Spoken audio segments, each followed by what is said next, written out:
So I 3D printed on my resin printer this assembly here, which is going to be used as my cable strain relief on the large bed.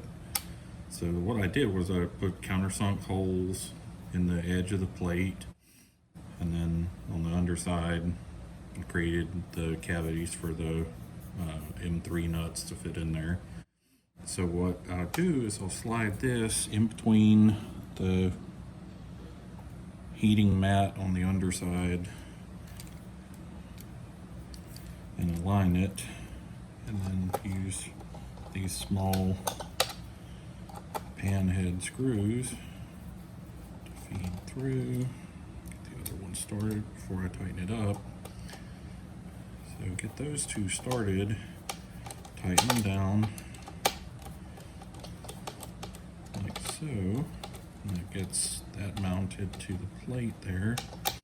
And then of course I've put a countersink hole in the top part of this, and there's a channel cut through that allows your cabling to go through. So I just put some heat shrink and protection onto the cable itself. I probably need to make the channel a little bit bigger, and then mount the top piece in place there, and then I'll use these longer M3s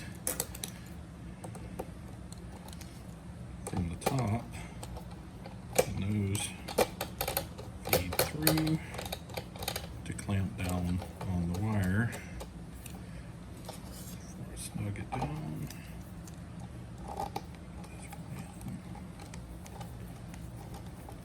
like so. And that clamps the strain relief in place on the heat bed, and also gives me an edge for when I put my glass plate on, that I literally can just butt it up against the rear right there. And that's kind of the way I handled the strain relief, since I have my SSR mounted on this side on the frame of the printer. Then that keeps my wires here, where they quite literally are away from the motor, which is sitting on this side here, and there's very little for it to catch or snag on to prevent layer shifting from cable movement, which hopefully the closed loop stepper motors are also going to help deal with too. So that's just a quick look at that.